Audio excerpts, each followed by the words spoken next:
Olá pessoal, sou Rosimere Carvalho Sales, professora de Direito Tributário.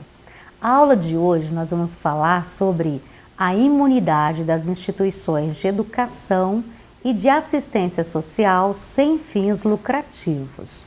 Esta imunidade está prevista lá no artigo 150, inciso 6, a linha C da Constituição Federal.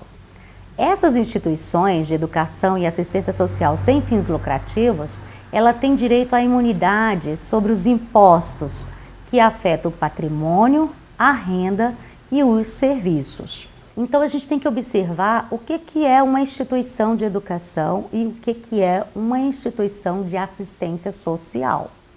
Tem que observar que a educação ela engloba todos os níveis, nível básico, fundamental, nível médio e nível superior também.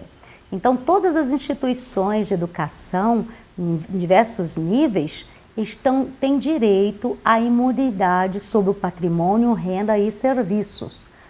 E a assistência social? A assistência social, se você observar lá no artigo 6º, tem o quê? Os direitos sociais.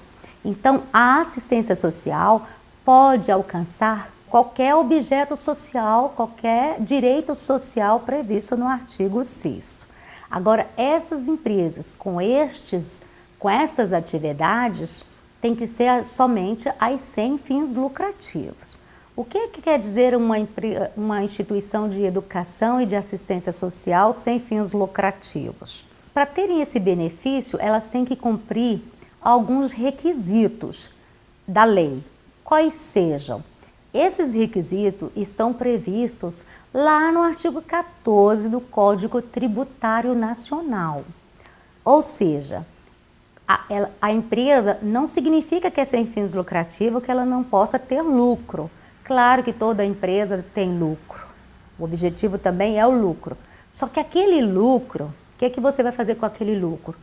Para se ter a imunidade dos impostos sobre a renda e serviços, você vai ter que reverter, vai ter que aplicar aquele lucro na própria instituição, em benefício da própria instituição. Lá no artigo 14 do Código Tributário Nacional, diz o seguinte, que para você ter direito a esta imunidade, você não pode distribuir os lucros de qualquer forma, sem ser um objeto da atividade da empresa. Não pode ter, portanto, uma distribuição disfarçada de lucro. O que isso significa dizer? Se tem um sócio, um diretor da instituição, você não pode pagar para ele um salário acima do valor de mercado, porque senão vai caracterizar uma transferência disfarçada de lucro, porque os lucros tem que ser revestido na própria instituição. Agora, como você vai observar se esse lucro está sendo aplicado na própria instituição? Você tem que observar o ramo de atividade, o objetivo da atividade que consta do estatuto ou dos contratos sociais. Lá está dizendo qual é o ramo de atividade, para qual é a finalidade da empresa.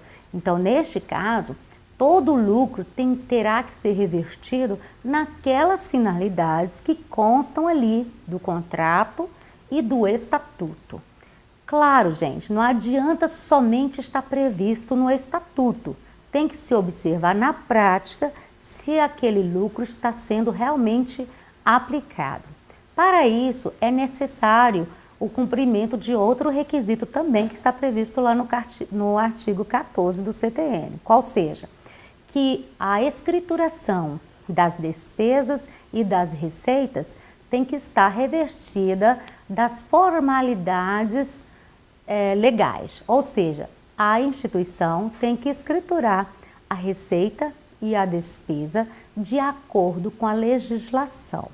Para que isso? Porque o fisco ele vai observar se de fato lá no seu controle, na sua escrituração, nos seus registros contábeis, se de fato naqueles registros você não está distribuindo disfarçadamente lucro, se está sendo aplicado integralmente no país, porque outro requisito também do artigo 14 é que seja aquele lucro aplicado integralmente no país. Então, o que é necessário lá no cumprimento do artigo 14? Distribuir o lucro integralmente no país, não ter distribuição disfarçada de lucro, tem que ser aplicado todo o lucro nos próprios objetivos da instituição e tem que ter uma contabilidade revestida de todas as formalidades legais que são necessárias para se verificar se o seu objetivo está sendo cumprido. Cumprida essa exigência, esta instituição de educação e de assistência social, ela tem direito à imunidade, ou seja, não vai precisar pagar nenhum imposto sobre a renda, nem sobre patrimônio e nem sobre os serviços. Agora observe bem, outra imunidade que consta da Constituição em relação às instituições de educação e de assistência social é a imunidade prevista no artigo 195, parágrafo 7 da Constituição, que é a imunidade das contribuições sociais às instituições beneficentes de assistência social.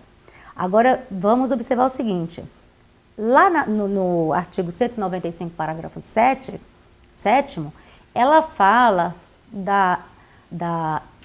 consta lá isenção. Esse termo foi utilizado inapropriadamente, porque quando consta uma não incidência na Constituição, diz que é uma imunidade e não uma isenção. Agora observe bem, aquelas instituições de educação e de assistência social, quando elas são beneficentes, elas têm direito também, além da imunidade sobre os impostos sobre a renda, patrimônio e serviços, elas também terão direito à imunidade sobre as contribuições sociais. Agora, quais são os requisitos para que essas instituições de educação e de assistência social tenham direito a esta imunidade das contribuições sociais? Tem que observar os requisitos previstos lá na Lei 12.101 de 2009, que trata do certificado de assistência social. Lá está dizendo quais são os requisitos para que as empresas sejam consideradas beneficentes de assistência social. Em matéria de saúde, que também saúde é considerada assistência social, ela exige que 60% do seu faturamento sejam para atendimento ao SUS, ao Serviço Único de Saúde. Ou seja, mesmo que seja um hospital particular, por exemplo, para que ele não pague a contribuição social, ele tem que pegar 60% do seu faturamento, do seu atendimento, tem que atender ao Serviço Único de Saúde. E tem que comprovar anualmente se ele está atendendo este requisito. Se não atender esse requisito, ele não vai ter a imunidade sobre a contribuição social. Mas isso não significa dizer que ele não possa ter a imunidade sobre o patrimônio, renda e serviços, porque os requisitos para a imunidade dos impostos sobre a renda, patrimônio e serviços, os requisitos estão previstos lá no artigo 14 do CTN, que é não distribuir lucros de forma disfarçada, aplicar integralmente no país os seus lucros e a sua contabilidade está de acordo com as normas legais previstas. Agora, claro, se ele também atender ao SUS, no caso 60%, aí ele também terá direito à imunidade sobre as contribuições sociais. Em matéria de educação, para se ter direito à imunidade da contribuição social, esta mesma lei exige o quê? Que a cada 5 pagantes, a instituição dê uma bolsa integral. Ou se não, de bolsas parciais a cada 9 pagantes. Também é uma outra forma também de avaliar, de ser considerada uma entidade de assistência de beneficente, ela pode, ao invés de conceder a bolsa integral, ela pode pegar 25% do lucro e conceder a quem ganha até um salário e meio vantagens indiretas, como material escolar, como uniformes. Então também ela poderá ser considerada uma entidade beneficente de assistência social.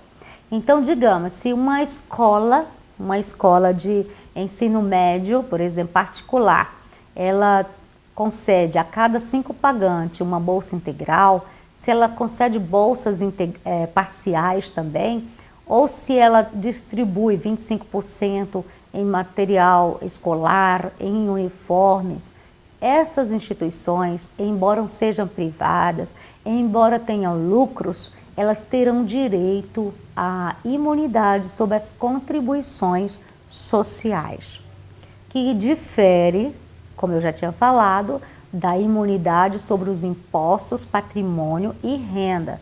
Para se ter esse direito à imunidade sobre o patrimônio, a renda e serviço, basta que cumpram os requisitos previstos no artigo 14 do CTN. Então, essa aula que trata das imunidades das instituições de educação e assistência social, há de observar o seguinte: as empresas, as instituições de educação e de assistência social sem fins lucrativos, elas podem ter lucros, só que esse lucro tem que ser revestido na própria instituição. Tem que observar o artigo 14 do CTN, quais sejam, não distribuírem lucros de qualquer maneira a atividades que não constam do seu estatuto ou contrato, e que a sua contabilidade esteja revestida de todas as formalidades legais previstas. Agora, se essa instituição também forem consideradas beneficentes de assistência social, nos termos da Lei 12.101 de 2009, essas mesmas instituições serão consideradas beneficentes de assistência social e terão direito à imunidade das contribuições sociais.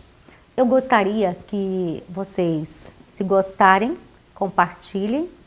Não gostando, também comente. Sugira para mim qual é a sua dúvida, qual o tema que pode ser da próxima aula, e vamos nos interagindo para que cada dia que passe as nossas aulas sejam mais interessantes e que agregue conhecimento a vocês.